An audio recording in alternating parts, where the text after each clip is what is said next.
Good morning. To all of you joining us here in the chapel and on YouTube, we're especially glad to have those of you who may be with us for the first time and hope to see you again soon. I'd like to remind you to please silence your cell phones or other devices at this time. Today we're going to be hearing from Reverend Ungar.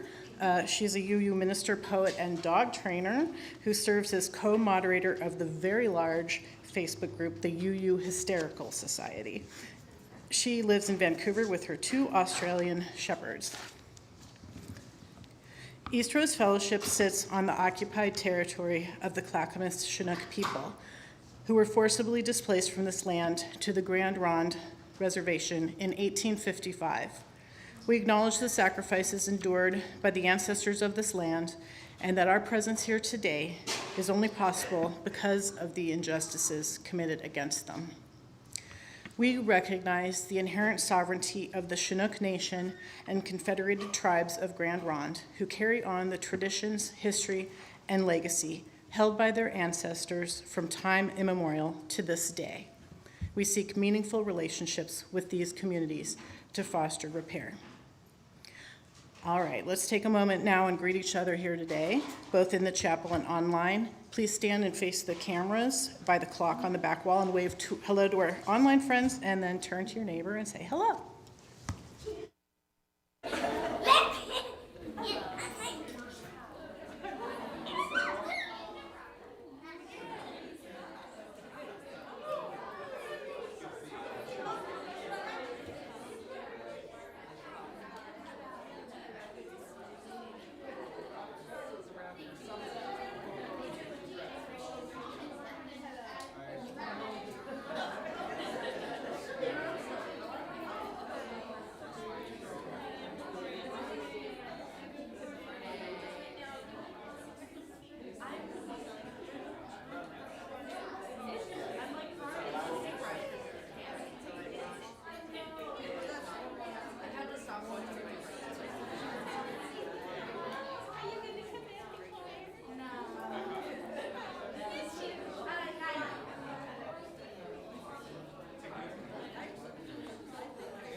By the third bell.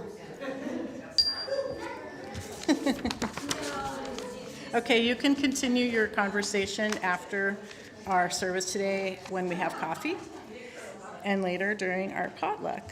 For our online guests, if you would like to share joy or sorrow during that portion of the service, you can do so by entering it in the YouTube chat, and those will be shared aloud with everyone. I also encourage you to identify yourself in the chat so we may better acknowledge your presence with us today. Come out of the dark earth, here where the minerals glow in their stone cells, deeper than seed or birth. Come into the pure air above all heaviness of storm and cloud, to this light-possessed atmosphere. Come into, out of, under the earth, the wave, the air. Love, touch us everywhere with primeval candor.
For the beauty of the earth, this spinning blue-green ball, yes, Gaia, mother of everything, we walk gently across your back to come together again in this place, to remember how we can live, to remember who we are, to create how we will be.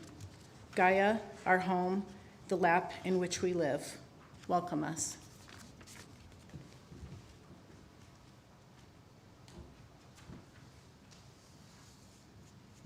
This poem is entitled Earthworms. Imagine, the only thing that God requires of them is a persistent, wriggling, moving forward, passing the earth through the crinkled tube of their bodies in a motion less like chewing than song. Everything they encounter goes through them, as if sunsets, drugstore clerks, diesel fumes, and sidewalks were to move through our very centers and emerge subtly different for having fed us, looser somehow, more open to the possibility of life. They say the job of angels is to sing to God in serried choirs. Perhaps, but most jobs aren't so glamorous. Mostly the world depends upon the silent chanting underneath our feet. To every grain that enters, welcome. To every parting mote, be blessed. Will you join, please, in singing our opening hymn, For the Beauty of the Earth? I believe we will have the words up on the screen. If you will rise in body or in voice.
Very good pictures, one way or another. Hi. So the service today is about dirt, and so I thought that the appropriate book would be one called Mud Puddle. It is actually about dirt. And it goes like this.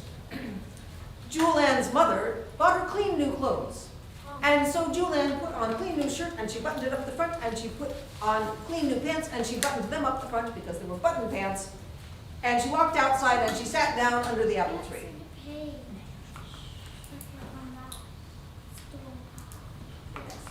We're not going to have pictures up there. We have pictures here, and we have pictures in our brains. So see how vivid you can. No, I don't.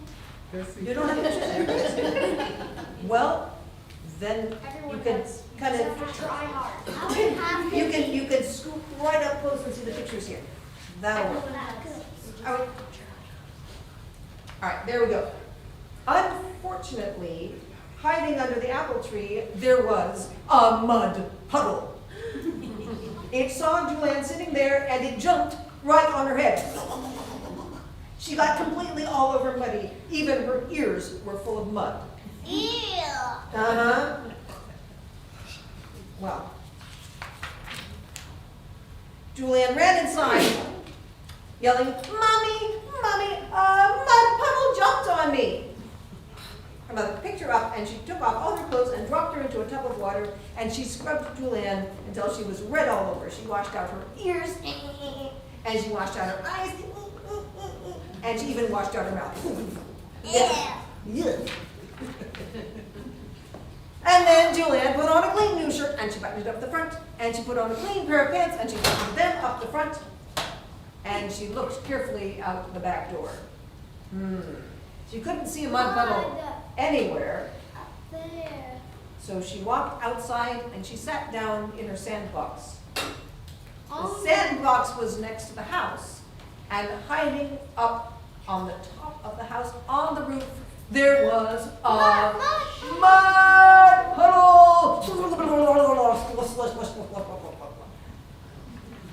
Yep, Julianne got muddy all over. She was completely all over muddy. Even her nose was muddy.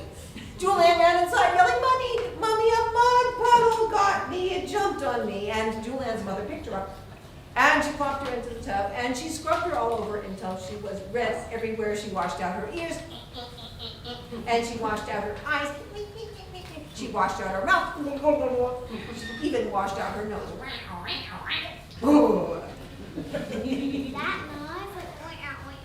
That sounds weird. Yeah, well, getting a mud puddle jumping on you is pretty weird, let me tell you. So Julianne put on a clean new shirt and she buttoned it up the front, and she put on a clean pair of pants and she buttoned them up the front. And then she had an idea.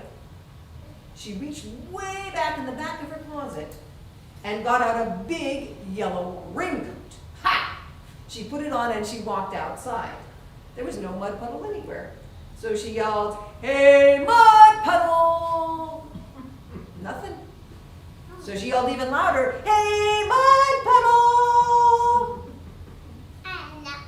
Julianne was standing in the sunshine in her big yellow raincoat and getting very hot. She pulled back her hood. Nothing. So she took off her raincoat. And as soon as she took off her coat, out from behind the doghouse, there came the mud puddle! And it ran across the grass and it jumped right on Julianne's head. Splorch! She was completely all over muddy.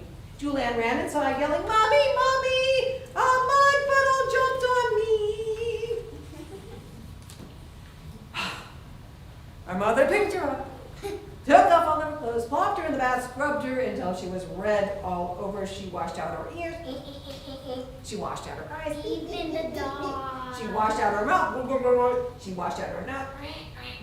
She even washed out her belly button. And I guess the dog got washed too, you're right. Julianne put on a clean new shirt, buttoned it up front, and put on a clean new pair of pants and buttoned them up the front. I don't know if she was running out of clothes by this point. And then she sat beside the back door because she was afraid to go outside. The dog was afraid to go outside too. Then she had an idea. She reached up to the sink and she took a bar of smelly yellow soap. She gave it a smell. She took another bar of smelly yellow soap, gave it a smell. Then she ran back out into the middle of the backyard and yelled, "Hey, mud puddle!" The mud puddle jumped over the fence and ran straight toward her. Julianne threw a bar of smelly yellow soap right in the middle of the mud puddle. The mud puddle stopped. Like that. Julianne threw the other bars of soap right into the mud puddle. Flap! And the puddle went, and it ran across the grass and jumped over the fence, and it never came back. Forever. Forever. And that is the end of the story. Thank you for joining me.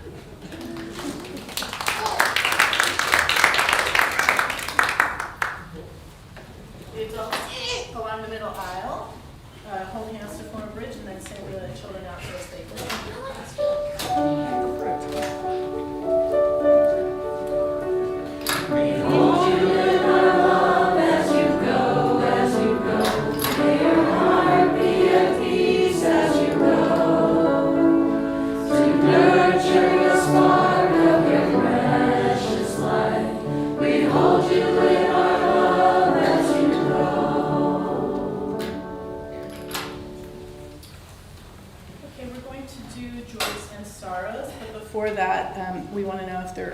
August birthdays in the room? All right, we've got some August birthdays, so we're gonna sing happy birthday, but we're not gonna sing the usual happy birthday. We're gonna sing a special happy birthday that I frankly don't know how to sing, so hopefully Mary can help us with that. Oh, do we have the words for the Joys and Stars? There we go. Okay, I mean, not Joys and Stars, happy birthday.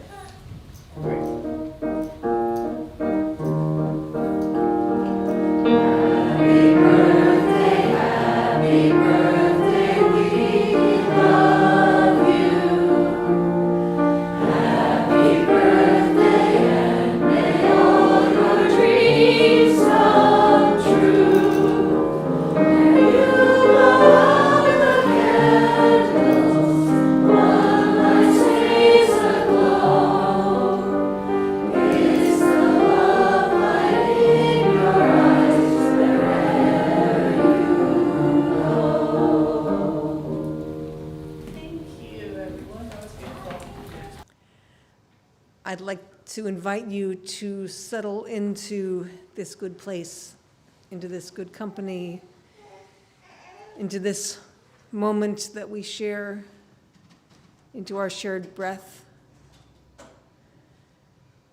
I invite you to find a place of stillness inside of yourself.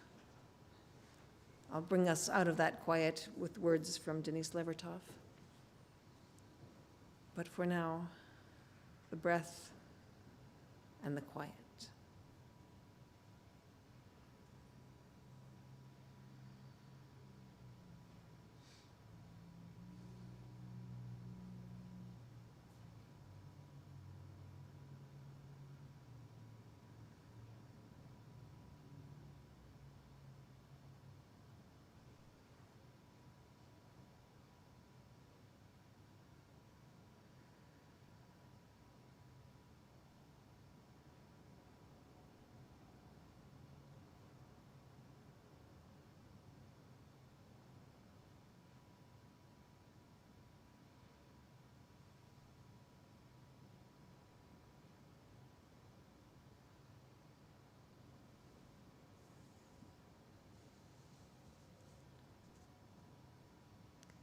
I believe the earth exists, and in each minim mote of its dust, the holy glow of thy candle. Thou unknown, I know.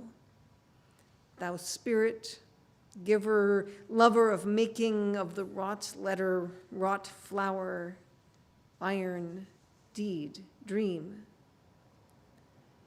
Dust of the earth, help thou my unbelief. Drift, gray become gold in the beam of vision. I believe and interrupt my belief with doubt. I doubt and interrupt my doubt with belief. Be, beloved, threatened world, each minim mote.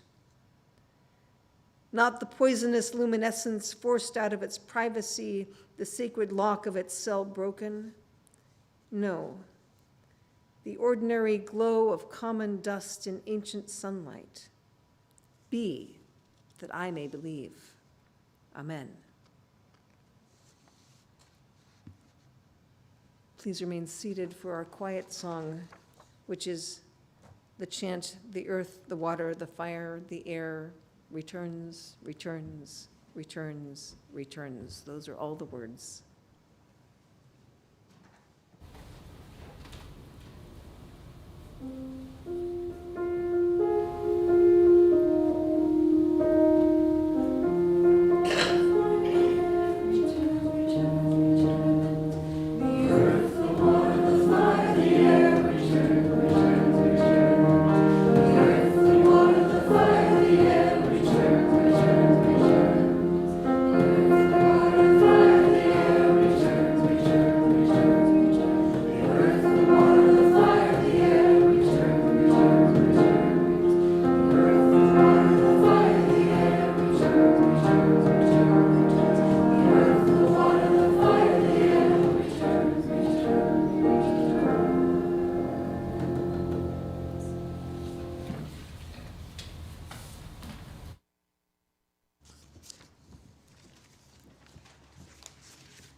This reading from the poet, novelist, essayist Wendell Berry, farmer also. At the start of spring, I open a trench in the ground. I put into it the winter's accumulation of paper, pages I do not want to read again, useless words, fragments, errors. And I put into it the contents of the outhouse, light of the sun, growth of the ground, finished with one of their journeys.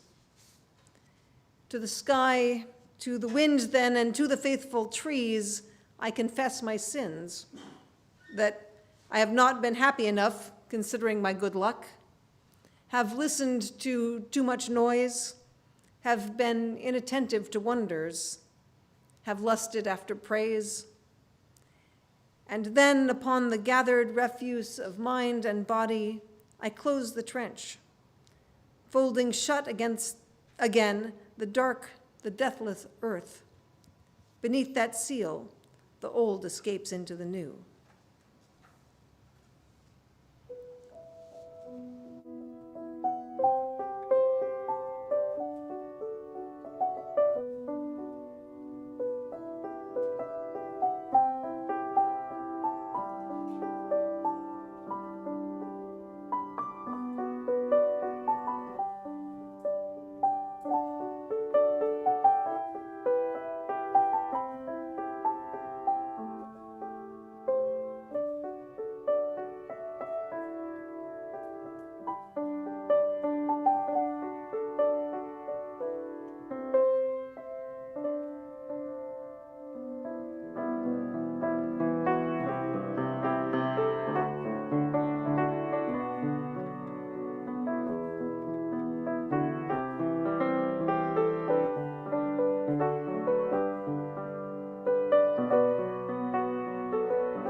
One of the things that has long appealed to me about Unitarian Universalism is its openness to earth-centered spirituality. Earth-centered religions are listed as one of the sources of our living tradition in our purposes and principles statement. And years ago now, when the UUA sponsored a major survey of UUs, it turned out that the most common theology or spirituality amongst our younger members is one that they describe as earth-centered. I, for one, am all in favor of getting in touch with earth-centered spirituality. Locating the holy in all of the beings of the world matches both my intuitive sense of living in an inspirited world and my social preference for radical egalitarianism. Even more than that, however, I suspect that our salvation as a living but threatened planet lies in the willingness of human beings to treat the other creatures of the earth as holy beings with inherent worth and dignity of their own, rather than just resources to be consumed. Lord knows we are living in a time when that message of connection to and responsibility for our threatened planet is desperately needed. However, it wasn't until a friend insisted that I read a book with the rather uninspiring title, Dirt, that I really gave any thought to earth-centered spirituality, spirituality based in the earth itself, the very soil, the dirt. Dirt, after all, is the lowest of the low, the realm of mere inert rocks and mixed with whatever is dropped, left over, excreted, or dead. The word dirt, it turns out, refers etymologically to the excretory part of the equation, not unlike another four-letter Anglo-Saxon term which I try not to use in church. Spirituality traditionally is associated with the higher capacities of human beings, more akin to stars and soaring birds than to worms and fungi breaking things down into their component parts. But the more I contemplate dirt, the more a sky theology seems sterile, insubstantial. The Greeks, who formed so great a part of our Western philosophy, tried to separate the spirit from the body, to tell us that the real reality was a realm apart from what we could actually touch, that the spirit was only contaminated by the flesh. In doing so, they split us off from our roots, from the literal ground of our being. The Hebrew scriptures, however, tell a different story, a story I'm sure we all know. After creating light and dark and water and air and stars and planets and all of the swimming, flying, and creeping things of the world, God reaches down and grabs a clump of dirt. And out of this dirt, God makes the first human beings. In the original Hebrew, the connection is made even more clear, for God forms the first person, Adam, from Adamah, the earth. In English, the closest equivalent might be to say that humans were created out of the humus. We aren't just from the earth, we are the earth. Dust thou art, and to dust thou shalt return. And perhaps that is why we have tried so hard to cut our connection with the literal earth. People generally have a kind of difficult time with the notion of eventually becoming compost. Generally speaking, we don't care for the concept that we only live for a brief time and then we go back to dirt. And why not? It doesn't seem fair that all of our work, our creativity, our running and playing and talking and working and singing and creating should come down in the end to passive dirt. Except, of course, that there is no such thing as passive dirt. Dirt grows as humus forms from organic matter. It moves, sometimes subtly and sometimes with pyrotechnic grandeur. Sand dunes crawl with the wind at the rate of inches per day. Dust blows off the Sahara and comes to rest thousands of miles away in the Amazonian rainforest, bringing much needed nutrients to that fragile soil. Volcanoes erupt, spewing mountainsides into great clouds of dust that might not settle for years. As a Californian, I can attest that it is impossible to feel the ground roll under your feet and still retain an image of the earth as passive and inert.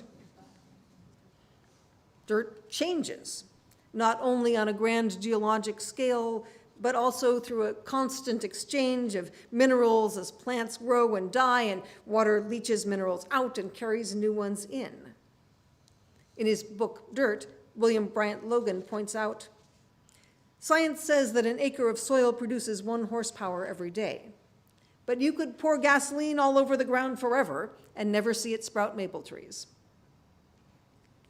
Dirt is with us, not just as something we're constantly trying to remove from our houses or our clothes, not just as the surface upon which we walk. It's not even simply the medium in which our food is grown. We live by virtue of a vast exchange that puts the stock market to shame. Carbon dioxide, oxygen, nitrogen, elements too numerous to mention, buzz and vibrate amongst us like a vast hive of bees.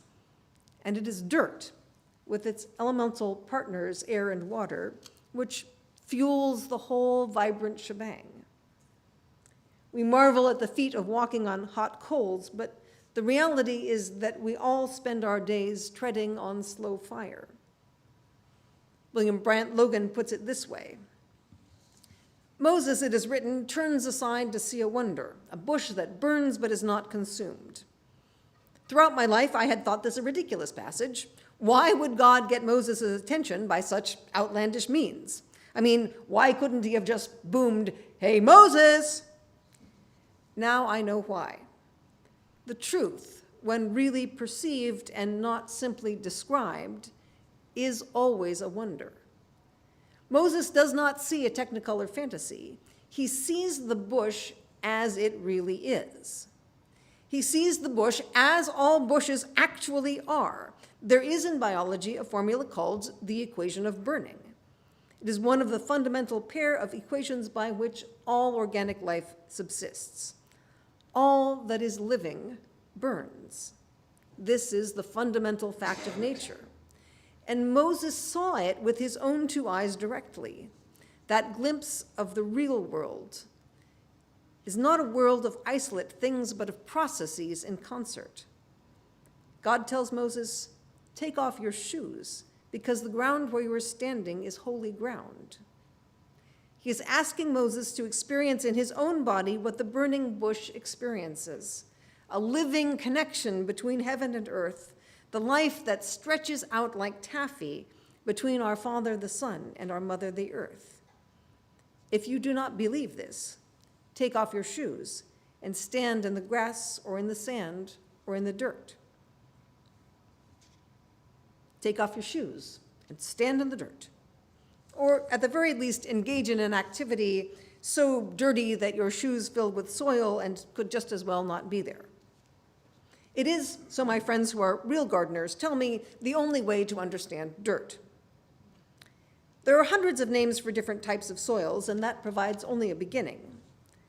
Logan points out, for more than a century, chemists have been trying to answer the question, what is humus? And to this date, no one knows. Probably no one will ever know. Humus, like humanity, seems to break down into component parts which are similar but never identical. We are quite literally fed and sustained by diversity. Humus, like humans, makes the most sense described as interconnections, relationships rather than pure essences. I suppose you come to know a soil like you come to know a person, over time, through conversation, in a willingness to work together and allow the connections to deepen. Now, I must confess that as a gardener, I am rather a dilettante. I am definitely only a fair weather friend to the soil around my house, restricting all digging activities to a rather narrow band of weather, which one might describe as delightful. Nevertheless, over the years and in various locations, I have made more than a passing acquaintance with the dirt, which I rather misguidedly think of as mine. I first really met up with the soil, with the particular character of dirt, when I first bought a house in the agricultural area of Moscow, Idaho. The dirt of our front flower bed, unfortunately, was dense clay. I think it started out where the basement ended up. It was certainly not the famously fertile soil of the Palouse. The soil, I gather, was not helped by the presence for some decades of a vast monstrosity of a juniper bush. Well, a four-wheel drive truck with a chain took care of the juniper bush. Making the soil permeable to something more tender than a pickaxe took longer. Dirt-centered spirituality teaches the virtues of patience, of sustained contact, of gentle work. My friend Teresa and her pickup truck brought over a load of manure, and she and her partner Rebecca and I shoveled the dong one late fall as the first snow started. As we spread manure over the top of the plot and mulched it with leaves, Teresa assured me that the worms would do their work, and by spring the soil would be mixed. Dirt-centered spirituality teaches the joy of cooperation and appreciation for friends, even for ones as unprepossessing as the earthworm. When spring came, I discovered that the manure had provided the perfect bedding soil for the thousands of maple seeds that were in the dead leaves, which we used as mulch.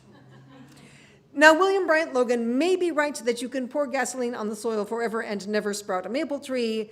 I suspect, however, that you could pour gasoline all over the soil and you would still sprout maple seeds. Nothing else maybe, but maple trees would grow. Dirt-centered spirituality teaches you that affirming all of life is not for wimps. My front flower bed always had areas where only the irrepressible violets would grow, but the balance shifted. And after 4 years, it really did look more like a garden plot than a moonscape. Each year I added more organic matter to the soil, and each year a few more perennials survived. Each year the annuals I planted died off, and each year I planted some more to enjoy their brief season. And each year in the spring I would head over to my neighbor Bill's to beg a few more transplants from his gorgeous garden. And small town that it was, Teresa, who had the truck and the manure, gave Bill the benefit of her composting expertise, and bits of Teresa's garden began to look familiar as I recognized the same plants at her garden that I had gotten from Bill next door. Dirt-centered spirituality, like all authentic spirituality, is about connections. All the untold and often indescribable ways that our lives are interwoven. The gift of lives held in common. The magic of transformation that takes place as elements meet and recombine. As I've moved through the country to Chicago and then a couple of places on the east side of the San Francisco Bay and now to Vancouver, the process has repeated. In Chicago, a different neighbor helped dig out a different but equally ugly juniper bush. And our neighbor Diane's transplanted irises moved into the front flower bed once we painstakingly dug manure into the dense soil. And in San Leandro, it was feverfew and columbine from my mother's garden that managed to take root after we dug out the lava rock and dug in the manure. Some rosemary plants that used to be in my mother's yard are, as far as I know, still growing by the driveway of my last house in Castro Valley. And just this spring, my friend Mike and his pickup truck came to help me acquire dirt from the nursery to fill my new raised bed where for the first time I am raising veggies. And I handed off some of my excess baby peas from the six-pack I bought to my neighbor Phil. I also made rhubarb sauce from the plant that I got from the local Buy Nothing group, which has settled in quite nicely. Again and again, I've rediscovered that dirt-centered spirituality is rooted in relationship. Not only relationships between beings, but also the relationship between beings and place. It's about the ordinary, essential joys of knowing who you are, which is only possible when you understand the web of connections that holds you up. Singer-songwriter Libby Roderick puts it this way: "Tell me the place you were born, the lives that your ancestors led, the ground that surrounded the people you love, the streams by which you were fed. It's the wind that carries the seed, and the seed that carries the song. The food that we're eating is rooted in soil, and it's soil that is keeping us strong. Stay low to the ground, live close to the earth. Don't stray very far from your soul. Its simple things show us the reason we're here, and it's simple things keeping us whole." For all its variety and complexity, dirt is perhaps the quintessential simple thing. Whatever its form, sand or dust, humus or clay, whatever the balance of minerals that turn it black or red or yellow or brown, dirt is basic. It's the basis on which we all rest.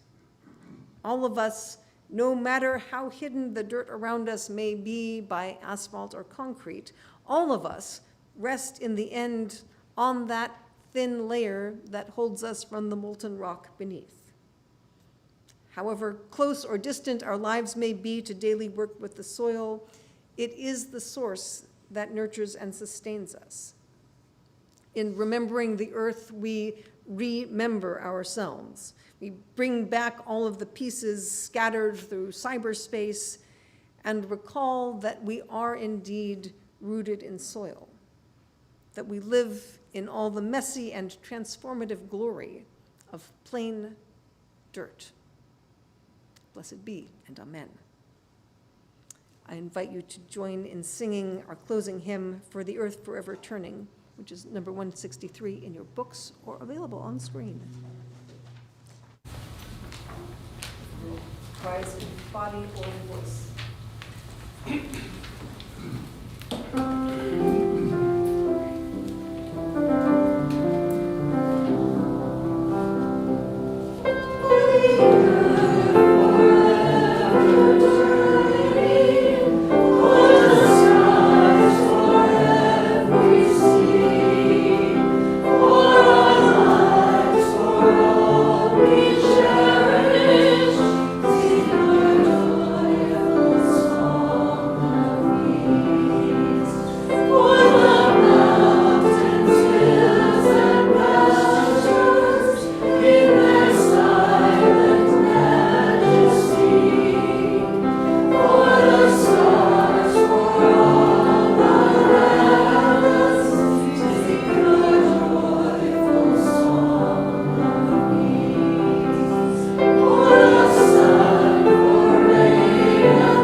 Each week, we take an offering to support this church and to share with the local organization doing good works in our community.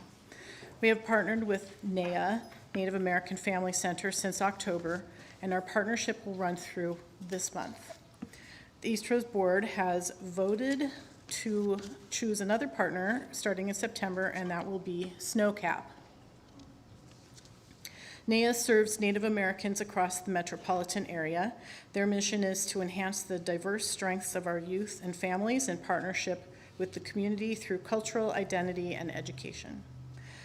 As an urban Indian agency, NAA impacts the lives of over 10,000 individuals from more than 380 tribal backgrounds annually. If you are attending online, you may donate by visiting our website and clicking the donate button, or you may scan the QR code on the screen. If you are here for the first time, we invite you to let the basket pass and truly be our guest. The gifts of the congregation will now be most gratefully received.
Seated and sing our song of gratitude, number 1010 in the Teal hymnal.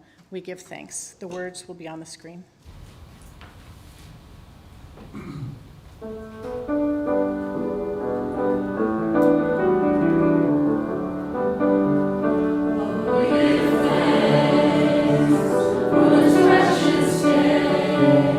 For all gathered here, let us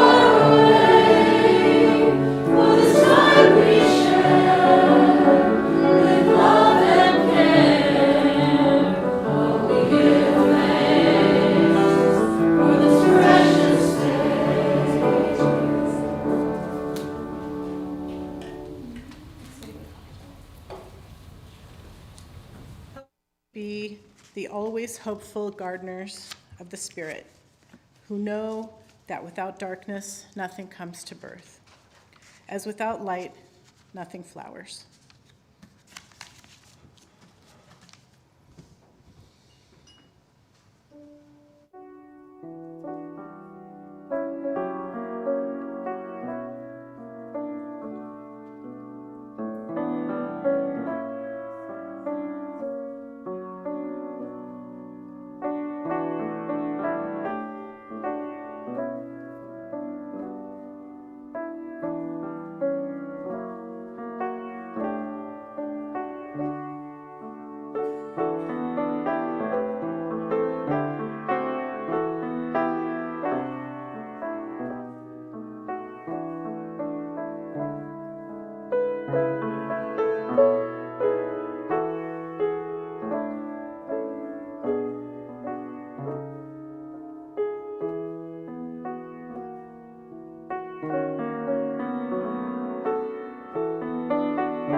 We have several announcements, but first I want to thank to everyone who contributed to today's service. A lot goes into each service, so thanks to everyone who contributed. All right, I have a few here. There's going to be a hike on the 6th, Wednesday, to Reed College campus. Reed College Canyon, Crystal Spring, and Eastmoreland. Meet at Eastrose at 9 a.m. The hike is between 2 to 3 miles with a 210-foot elevation. Please let Bobby Tolman know if you plan to attend. Bobby, thank you. RE, Religious Exploration, needs volunteers to spend time with our kids on Sunday mornings. We need volunteers to help in the classroom on August 17th and August 24th. Come have fun and learn from our amazing kids. Talk to Tara or email familyministry@eastrose.org if you can help. Tara's with the kids right now, so you can go find her afterward.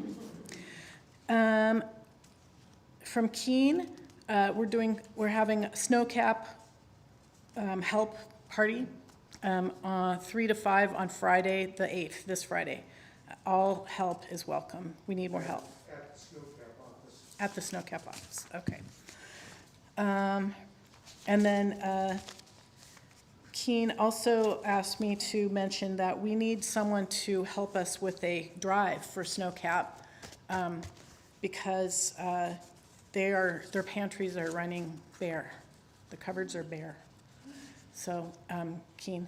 Just a comment, that is, the federal cuts have cut into a lot of the things that they were able to get for free from and through the federal government. And so last time we were there filling bags for distribution, it looked a whole lot more meager than any time we've ever been there. Yeah. So we want to do a drive to raise, to bring food together for them, and then we, this is part of the reason why the board selected snowcap. Plus, we have a very long history with them and love working with them. Okay, so several more announcements. Also, if you get pedals, and there's lots of things in there, so you should check that out. But a couple more things. We're going to start pulling together our team that's going to do the auction. Going to work on the auction. And if you're interested in volunteering for the auction, it's going to be in October, mid-October, and we're going to have an online auction, and we're going to have an in-person auction. And if you're interested in helping, come see me after the service and give me your email, and I will include you on we're going to do a Zoom call to introduce the project. Also, so we have a preschool that's going to be in our building, and I've talked about this ad nauseum for a long time. Because, again, there's been an issue with them getting their permit. We're finally in the last bit of that, but they're not starting this week. So we're not sure when it's starting, but it's going to be as soon as that permit gets approved. There's this new piece where they have to pay a very large fee, actually, for the increase in traffic that's going to be coming through. So we're getting that taken care of right now. They're paying for it, but it's just something they were told at the last moment, which seems kind of strange. And then we have a very fun project for right now, for all of us, which is we're going to have our potluck in here.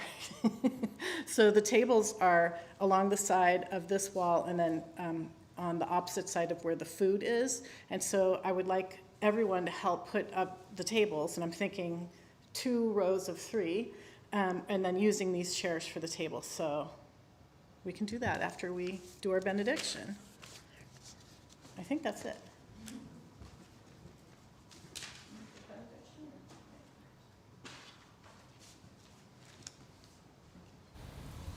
Go out into the world in peace. Have courage. Hold on to what is good. Return to no person evil for evil. Strengthen the faint-hearted. Support the weak. Help the suffering. Honor all beings. And go in peace. Tables. Get to work. Can I suggest